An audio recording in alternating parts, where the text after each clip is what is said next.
Hello friends, this is Varsha. Welcome back to Varsha's academy. CTET SST की classes आज से आपकी स्टार्ट हुई हैं। आपको पता है कि CTET SST के लिए NCERT की क्लास 6, 7th, 8th की जो बुक्स हैं उनको पढ़ना बहुत ज़रूरी है। ठीक है, तो आज से आपका क्लास 6 की SST में हिस्ट्री का जो पार्ट है वो चैप्टर से स्टार्ट किए गए हैं, जहाँ से क्वेश्चंस बनते हैं वो भी आपको बहुत अच्छे से समझाया जाएगा। तो जितने भी स्टूडेंट SST CTET क्वालिफाई करना चाहते हैं वो इस चैनल से ज़रूर जुड़ें और चैनल को शेयर ज़रूर करिएगा। एंड आपको बेस्ट गाइडेंस दी जाएगी कि आप पहली ही बार में अपना जो CTET है वो क्वालिफाई कर पाएँ, जैसे कि हमने किया है। ओके, तो पहला पार्ट जो चैप्टर है वो है क्या, कब, कहाँ और कैसे। तो रशीदा का सवाल है। रशीदा बैठी अखबार पढ़ रही थी, अचानक उसकी निगाह पर सुर्खी पर पड़ी। 100 साल पहले। वह सोचने लगी कि ये कौन कैसे जान सकता है कि कितने वर्षों पहले क्या हुआ था। कैसे पता लगाएं ये जानने के लिए कि कल क्या हुआ था। तो हम लोग क्या करते हैं, रेडियो सुनते हैं, टीवी देखते हैं, अखबार देखते हैं, न्यूज़ देखते हैं, है ना। तो फिर साथ ही ये जानने के लिए कि पिछले साल क्या हुआ था, तुम किसी ऐसे व्यक्ति से बात कर सकते हो जिससे उस समय की स्मृति हो। ठीक है, जैसे कि आपकी पुराने समय में क्या होता था, आप किससे सीखते हैं? अपने दादा से, नाना से, है ना। कुछ बातें अपने पापा से, मम्मी से भी सीखते हैं कि हाँ भाई उस समय उस ज़माने में क्या होता था।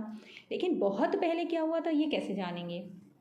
जब हमारे परिचित भी नहीं थे, जब हमारे रिलेटिव्स भी नहीं थे, उस समय क्या हुआ था, यानी कि अतीत के बारे में हम कैसे जान सकते हैं वो यहाँ पर बात करते हैं। अतीत के बारे में बहुत कुछ जाना जा सकता है, जैसे लोग क्या खाते हैं, कैसे कपड़े पहनते थे, किस तरह के घरों में रहते थे। हम आखेटकों, शिकारियों, पशुपालकों, कृषकों, शासकों, व्यापारियों, पुरोहितों, शिल्पकारों, कलाकारों, संगीतकारों या फिर वैज्ञानिकों के जीवन के बारे में जानकारियाँ हासिल कर सकते हैं। यही नहीं, हम यह भी पता कर सकते हैं कि उस समय बच्चे कौन कौन से खेल खेलते थे, कौन सी कहानियाँ सुना करते थे, कौन से नाटक देखा करते थे या फिर कौन से गीत गाते थे।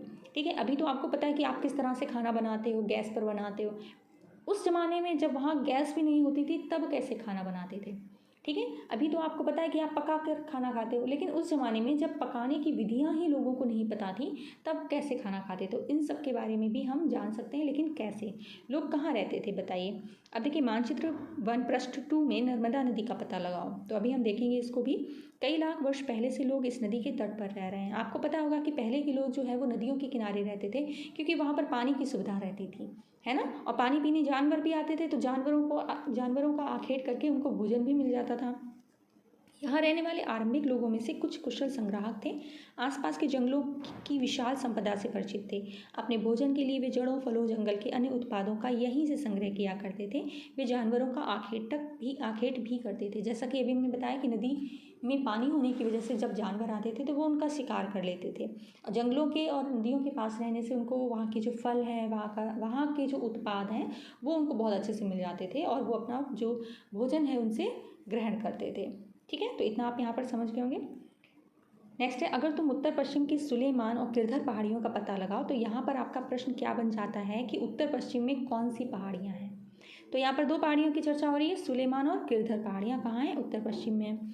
इसी क्षेत्र में कुछ ऐसे स्थान हैं जहाँ लगभग 8000 वर्ष पूर्व स्त्री पुरुषों ने सबसे पहले गेहूँ और जौ जैसी फसलों का उपजाना आरंभ किया था। तो अब प्रश्न नंबर 2 यहाँ पर क्या बन रहा है कि 8000 वर्ष पूर्व लोगों ने कौन सी फसल को उपजाया था। तो यहाँ पर क्या आंसर हो गया? गेहूँ और जौ। ठीक है, उन्होंने भेड़, बकरी, गाय, बैल जैसे पशुओं को पालतू बनाना शुरू किया। वे लोग गाँव में रहते थे। उत्तर पूर्व में गारो और मध्य भारत में विंध्य पहाड़ियों का पता लगाओ। तो यहाँ पर आपको क्या पता चला कि जो गारो पहाड़ियाँ हैं वो कहाँ हैं? उत्तर पूर्व में है। और विंध्य पहाड़ियाँ कहाँ हैं? मध्य प्रदेश में, मध्य भारत में, सॉरी, मध्य प्रदेश नहीं। वे कुछ अन्य ऐसे क्षेत्र जहाँ कृषि का विकास हुआ, जहाँ हम पहले चावल उपजाया करते थे, वे स्थान विंध्य के उत्तर में स्थित थे। तो सबसे पहले जब चावल उपजाया गया वो स्थान कहाँ पर है? विंध्य के उत्तर में स्थित है। अब हम यहाँ पर देखिए मैप को देखते हैं। ये देखिए हमारा मैप है इंडिया का। तो इसमें देखिए नदियों के बारे में देखिए, ये हिमालय हो गया, ये गंगा नदी जा रही है, ये यमुना नदी है, ये चंबल नदी देखिए विंध्य पहाड़ियों से निकलकर यमुना नदी की सहायक नदी के रूप में जुड़ रही है।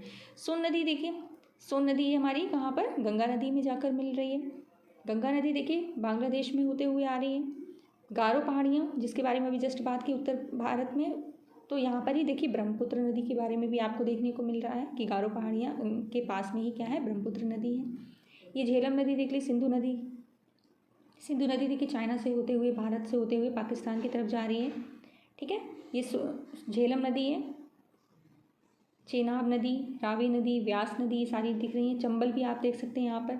अब ये देखिए विंध्य, यहाँ पर विंध्य पहाड़ियाँ हैं, इसी के साइड में आपकी देखिए नर्मदा नदी है, ये ताप्ती नदी है, ये देखिए अरब सागर की तरफ जा रही है ना। महानदी देखिए, गोदावरी, दक्कन, कृष्णा नदी, तुंगभद्रा नदी, पेन्नार नदी, पश्चिमी घाट देख सकते हैं आप, पूर्वी घाट, कावेरी नदी।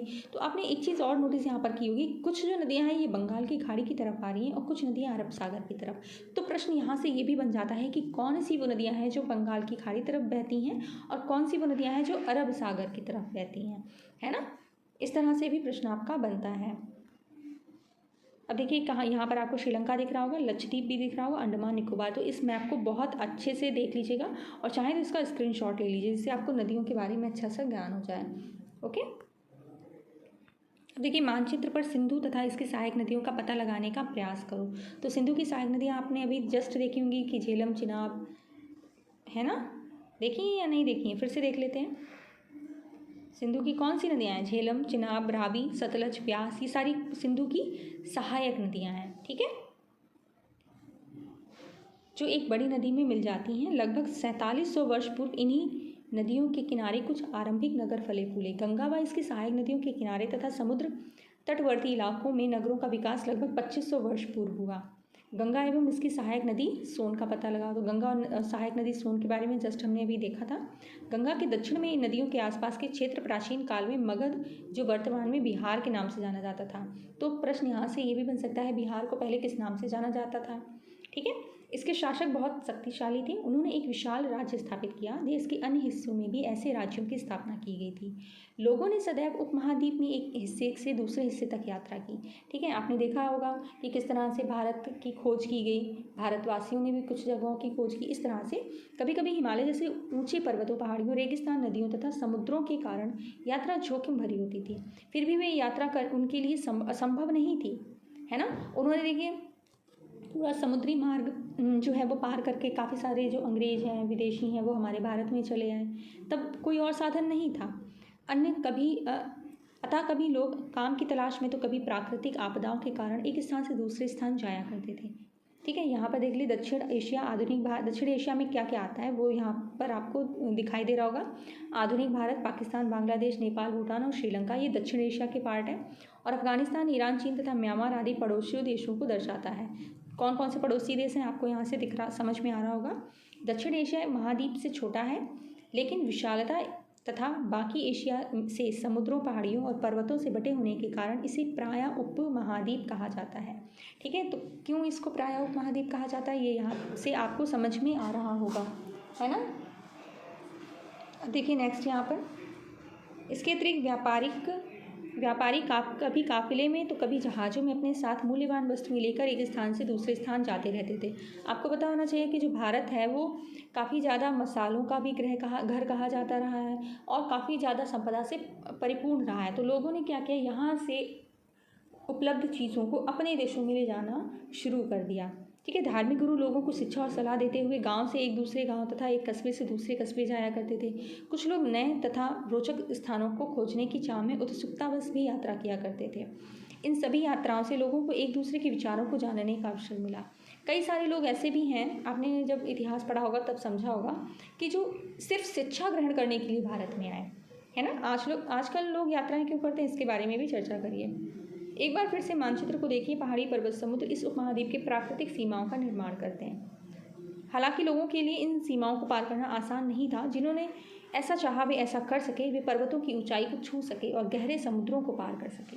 उपमहाद्वीप के बारे में बाहर से भी कुछ लोग यहाँ आए और वहीं बस गए। लोगों के इस आवागमन ने हमारी सांस्कृतिक परंपराओं को समृद्ध किया। कई सौ वर्षों से लोग पत्थर को तराशने, संगीत रचने, यहाँ तक कि भोजन बनाने के नए तरीकों के बारे में एक दूसरों के विचारों को अपनाते रहे। देश के नाम के बारे में बात करते हैं तो अपने देश के लिए हम प्रायः इंडिया, भारत जैसे नामों का प्रयोग करते आए हैं। इंडिया शब्द इंडस से निकला है, जिसे संस्कृत में सिंधु कहा जाता है ना। आपने सिंधु नदी के बारे में अभी जस्ट हमने बात की है। तो ये भी कहा जाता रहा कि सिंधु नदी के इधर रहने वाले जितने भी लोग हैं वो हिंदू, तो हिंदू से यहाँ पर हिंदुस्तान और इंडस से यहाँ पर इंडिया बन गया। ठीक है, अपने एटलस में ईरान और यूनान का पता लगाओ। लगभग 2500 वर्ष पूर्व उत्तर पश्चिम की ओर से आने वाले ईरानियों और यूनानियों ने सिंधु को हिंदोस और इंदोस और इस नदी के पूर्व में स्थित भूमि प्रदेश को इंडिया कहा, जो कि बात अभी हमने आपको पहले बताई। ठीक है, भरत नाम का एक प्रयोग उत्तर पश्चिम में रहने वाले लोगों के एक समूह के लिए किया जाता था। भरत नाम का प्रयोग किस लिए कहा जाता था? उत्तर पश्चिम में रहने वाले लोगों के समूह के लिए। इस समूह का उल्लेख संस्कृत की आरंभिक लगभग 3500 वर्ष पुरानी कृति ऋग्वेद में भी मिलता है। तो भरत नाम का प्रयोग किस में मिलता है, कौन से वेद में मिलता है? ऋग्वेद में मिलता है। ये प्रश्न यहाँ से बन सकता है। बाद में इसका प्रयोग देश के लिए होने लगा। ठीक है, अतीत के बारे में कैसे जानें? तो अतीत की जानकारी हमें कई तरह से प्राप्त कर सकते हैं। इनमें से एक तरीका है अतीत में लिखी गई पुस्तकों को ढूंढना और पढ़ना। ठीक है, जैसे रामायण पढ़ने से हमें राम के बारे में पता चलता है, गीता पढ़ने से हमको कृष्ण के बारे में पता चलता है, महाभारत पढ़ने से हमको पता चलता है कि किस तरह जो कौरव और पांडवों के बीच में युद्ध हुआ है ना। तो अंग्रेजी में पांडुलिपि, ये पुस्तक हाथ से लिखी होने के कारण पांडुलिपि कहलाई। अब ये चीज़ यहाँ पर एक प्रश्न बन गया कि पुस्तकें, पांडुलिपि का मतलब क्या है? तो जो पुस्तकें हाथ से लिखी गई उनको पांडुलिपि कहा गया। अंग्रेजी में पांडुलिपि के लिए प्रयुक्त होने वाला शब्द है मैन्यूस्क्रिप्ट। ठीक है, लैटिन शब्द मैन्यू, जिसका अर्थ है हाथ से लिखना। तो मैन्यू याद रखिएगा, कैसा वर्ड है? लैटिन वर्ड है। प्रश्न यहाँ से भी बन सकता है। ये पांडुलिपियाँ प्रायः ताड़पत्रों अथवा हिमालय क्षेत्र में उगने वाले भुर्ज नामक पेड़ की छाल से विशेष तरीके से तैयार भोजपत्र पर लिखी मिलती हैं। तो याद रखिएगा कौन सा पेड़ है? भुर्ज नामक पेड़ की छाल से। पांडुलिपि से बनी, ताड़पत्रों से बनी पांडुलिपि का एक पृष्ठ ये आपको यहाँ पर दिख रहा होगा। ये लगभग 1000 वर्ष पहले लिखी गई। किताब बनाने के लिए ताड़ के पत्तों को काटकर उनके अलग अलग हिस्सों को एक साथ बांध दिया जाता था। भुर्ज पेड़ की छाल से बनी ऐसी ही एक पांडुलिपि तुम यहाँ से देख सकते हो। तो ये कौन सी पेड़ याद रखिएगा? भुर्ज नामक। ठीक है, नेक्स्ट है, इतने वर्षों में इनमें से कई पांडुलिपियों को कीड़ों ने खा लिया तथा कुछ नष्ट कर दी गई। फिर भी ऐसी कई पांडुलिपियाँ आज भी उपलब्ध हैं। प्रायः ये पांडुलिपियाँ मंदिरों और विहारों में प्राप्त होती हैं। इन पुस्तकों में धार्मिक मान्यताओं, व्यवहारों, राजाओं के जीवन, औषधियों तथा विज्ञान आदि सभी प्रकार के विषयों की चर्चा मिलती है। इनके अतिरिक्त हमारे यहाँ महाकाव्य, कविताएं तथा नाटक भी हैं। इनमें से कुछ कई संस्कृत में लिखे हुए मिलते हैं, जबकि अन्य प्राकृत और तमिल में भी हैं। प्राकृत भाषा का प्रयोग आम लोग करते थे। हम अभिलेखों का भी अध्ययन कर सकते हैं। ऐसे लेख पत्थर अथवा धातु जैसी अपेक्षाकृत कठोर सतहों पर उत्कीर्ण किए गए मिलते हैं। तो यहाँ पर आपको ये पता चल रहा होगा कि अभिलेख किसे कहते हैं? ऐसे लेख जो पत्थर या किसी कठोर सतह पर उत्कीर्ण किए गए हैं, यानी कि खोद कर लिखे गए हैं। ओके, कभी कभी शासक अथवा अन्य लोग अपने आदेशों को इस तरह उत्कीर्ण करवाते थे ताकि लोग उन्हें देख सकें, पढ़ सकें और उनका पालन कर सकें। ठीक है, शिलालेख, अभिलेख, इन सब के बारे में आप लोगों ने पहले पढ़ा होगा। अगर नहीं पढ़ा है तो यहाँ पर अच्छे से समझ लीजिएगा। एंड कोई भी डाउट हो आपका तो कमेंट में ज़रूर लिखिएगा। कुछ अन्य प्रकार के अभिलेख भी मिलते हैं जिनमें राजाओं और रानियों सहित अन्य स्त्री पुरुषों ने भी अपने कार्यों के विवरण उत्कीर्ण कराए। उदाहरण के लिए प्रायः शासक लड़ाइयों में अर्जित विजयों का लेखा जोखा करते थे कि हाँ, हमने यहाँ पर विजय प्राप्त की। एक यहाँ पर आप ये देख सकते हैं, देखिए लगभग 2250 वर्ष पुराना ये अभिलेख वर्तमान अफगानिस्तान के कंधार से प्राप्त हुआ है। यह अभिलेख अशोक नामक शासक के आदेश पर उत्कीर्ण कराया गया था। इस शासक के विषय में तुम अध्याय 8 में पढ़ोगे। ठीक है, अभी जो चैप्टर 8 होगा उसमें हम बात करेंगे इनके बारे में। जब हम कुछ लिखते हैं तब हम किसी लिपि का प्रयोग करते हैं। लिपियों अक्षरों अथवा संकेतकों से बनी होती हैं। तो लिपि के बारे में यहाँ पर क्या पॉइंट है वो याद रखिएगा कि लिपियाँ कैसे बनी होती हैं? अक्षर संकेतों से बनी होती हैं। जब हम कुछ बोलते हैं अथवा पढ़ते हैं तब हम एक भाषा का प्रयोग करते हैं। ये तो हम लोग क्लास 1 से पढ़ते आ रहे हैं। ये अभिलेख इस क्षेत्र में प्रयुक्त होने वाले यूनानी तथा अरमाइक नामक 2 भिन्न लिपियों भाषाओं में है। तो याद रखिएगा यूनानी और अरमाइक की जब बात आती है कि ये कहाँ पाई जाती हैं, तो ये अफगानिस्तान में पाई जाती हैं। प्रश्न एक यहाँ से बन गया। ठीक है, तो इस तरह से प्रश्न जो हम बताते जा रहे हैं उनको आप नोट कर लीजिएगा। क्या तुम बता सकते हो कि कठोर सतह पर लेख लिखवाने के क्या लाभ थे?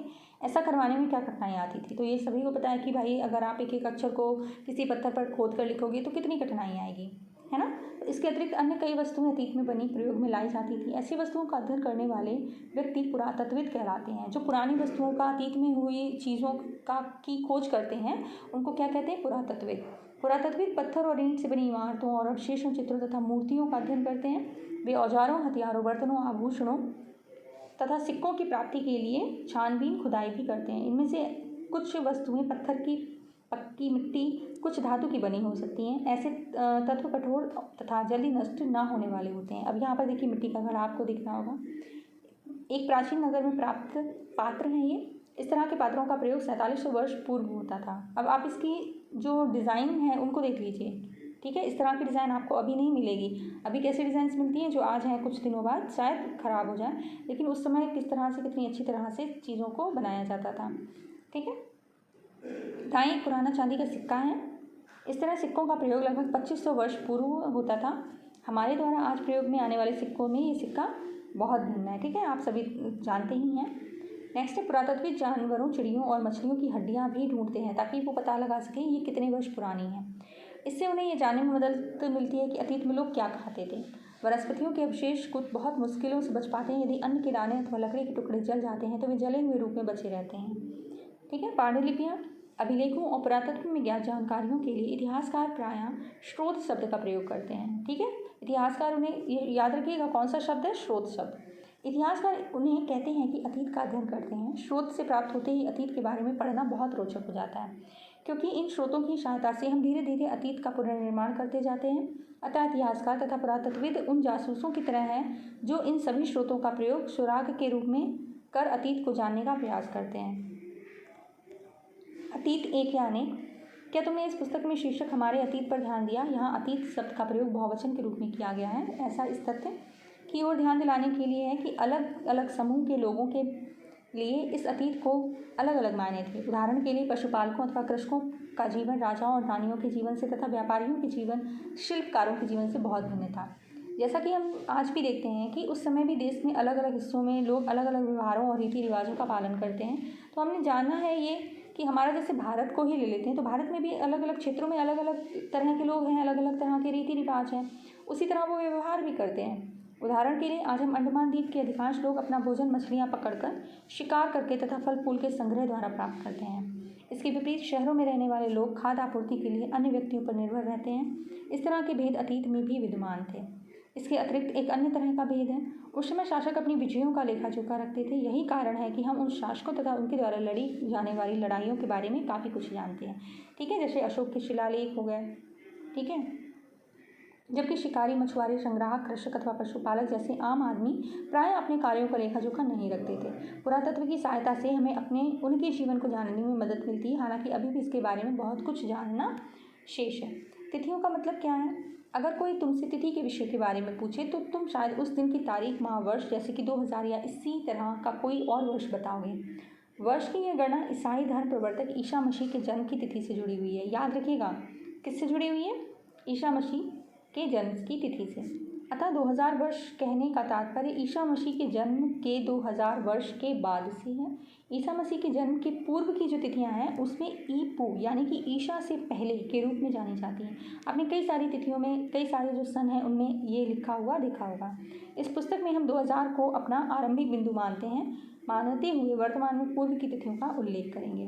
तो आप समझ गए, ईसा मसीह के जन्म से पहले की तिथियों में ईपू लिखा होता है। इतिहास और तिथियों के बारे में देखते हैं। अंग्रेजी में BC, ये बहुत इंपॉर्टेंट है, याद रखिएगा। ठीक है, अंग्रेजी में BC, हिंदी में ईपू का तात्पर्य बिफोर क्राइस्ट है। क्या है इसका जो तात्पर्य? बिफोर क्राइस्ट, ईसा पूर्व होता है। कभी कभी तुम तिथियों से, यहाँ पे एक क्वेश्चन ये बन सकता है कि ईपू या BC का मतलब क्या है।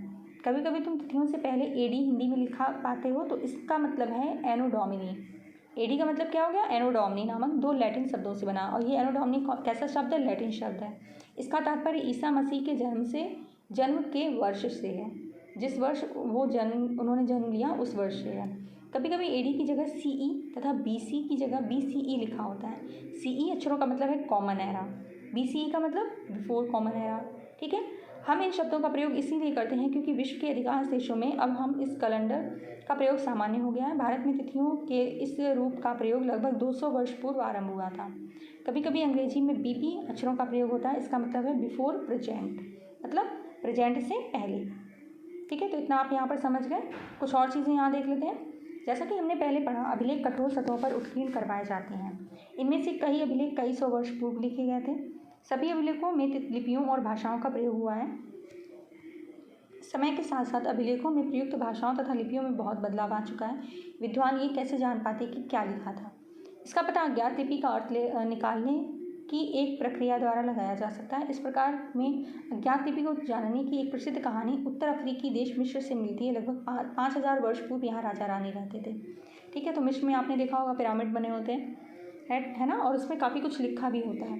तो देखिए यहाँ पर इन्होंने इस चित्र के माध्यम से कुछ अक्षरों का ज्ञान किया कि अगर स्क्वायर बना है तो P है, TOL, L मतलब लॉयन, ठीक है, और अगर चाकू टाइप शेप में बना है तो वो I है। तो इस तरह आपने देखा कि किस तरह उन्होंने अक्षरों को समझने की कोशिश की है ना। मिस्र के उत्तरी तट रोसेटा नामक एक कस्बा है। याद रखिएगा, मिस्र के उत्तरी तट पर रोसेटा नाम का एक कस्बा है। तो ये लाइन इंपॉर्टेंट है आपके लिए। यहाँ से एक ऐसा उत्कीर्णित पत्थर मिला है जिस पर एक ही लेख 3 भिन्न भिन्न भाषाओं तथा लिपियों, यूनानी मिस्र लिपि के 2 प्रकारों में से है। मतलब एक तो यूनानी भाषा है और मिस्री लिपि के 2 प्रकारों में से है। कुछ विद्वान यूनानी भाषा पढ़ सकते थे। उन्होंने बताया कि यहाँ राजा रानियों के नाम एक छोटे से फ्रेम में दिखाए गए हैं। इसे कारतूस कहा जाता है, जिसमें उनके नाम लिखे हैं राजा रानी के, उनको क्या कहा जाता है, कारतूस। इसके बाद विद्वानों ने यूनानी तथा मिस्री संकेतों को अलग अगल बगल रखते हुए मिस्री अक्षरों के समानार्थक ध्वनियों की पहचान की। जैसा कि तुम देख सकते हो यहाँ एल अक्षर के लिए शेर, ए अक्षर के लिए चिड़िया का चित्र बना हुआ है। एक बार जब उन्होंने ये जान लिया कि विभिन्न अक्षर किन के लिए प्रयुक्त हुए हैं तो वे आसानी से अन्य अभिलेखों को भी पढ़ सके। ठीक है, तो यहाँ पर आपने इम्पॉर्टेंट चीज़ें देखी। ये तो आपका एक्सरसाइज है। अब यहाँ पर देखिएगा, सीटेट का जो एक SST का पेपर हुआ है, जिस साल समझ लीजिए हमने ही पेपर दिया, तो उसमें पूरी ये एक्सरसाइज ऐसे ही एज इट इज़ उठा के रख दी गई। समझ रहे हैं कि क्वेश्चंस आपके कैसे बन जाते हैं। इसके जो NCERT क्लास 6 की जो बुक्स की एक्सरसाइजेज हैं वो भी आपके लिए बहुत इंपॉर्टेंट हैं। ठीक है, तो इसको आप सॉल्व करिएगा। PDF अगर चाहिए तो टेलीग्राम पर या कमेंट में मैसेज करिएगा, तो आपको PDF दे दी जाएगी। कुछ महत्वपूर्ण तिथियां हैं, इनको अच्छे से याद करिएगा कि कृषि का आरंभ कब हुआ, 8000 वर्ष पूर्व। सिंधु सभ्यता का प्रथम नगर 4700 वर्ष पूर्व। गंगा घाटी के नगर मगध का बड़ा राज्य 2500 वर्ष पूर्व। वर्तमान लगभग 2000 वर्ष पूर्व। ठीक है, तो इसकी एक्सरसाइजेज भी करना बहुत ज़रूरी है। सारी एक्सरसाइजेज आप लोग अच्छे से समझिएगा। कुछ भी ना आ रहा हो तो आप कमेंट में ज़रूर बताइएगा। ठीक है, और चैनल को शेयर ज़रूर करिएगा। सीटेट की क्लासेज आज से आपकी स्टार्ट हो गई हैं, और जिन्होंने भी सीटेट का फॉर्म फिल किया, अगर उनको कोई भी फिल करने वाले हैं, क्योंकि नोटिफिकेशन अभी आने वाला है, उसके बाद आपको टाइम नहीं मिलेगा, क्योंकि आप जानते हैं कि बहुत ही कम बच्चा जो है वो सीटेट क्वालिफाई कर पाता है, और नवोदय और केंद्रीय विद्यालय की वैकेंसीज़ भी आने वाली हैं, EMRS की वैकेंसी आने वाली है, तो उसके लिए सीटेट क्वालिफाई करना आपके लिए बहुत ही ज़्यादा ज़रूरी है। ठीक है, बने रहिए ऐसे ही और वीडियोज़ के साथ में। Thank you so much for watching.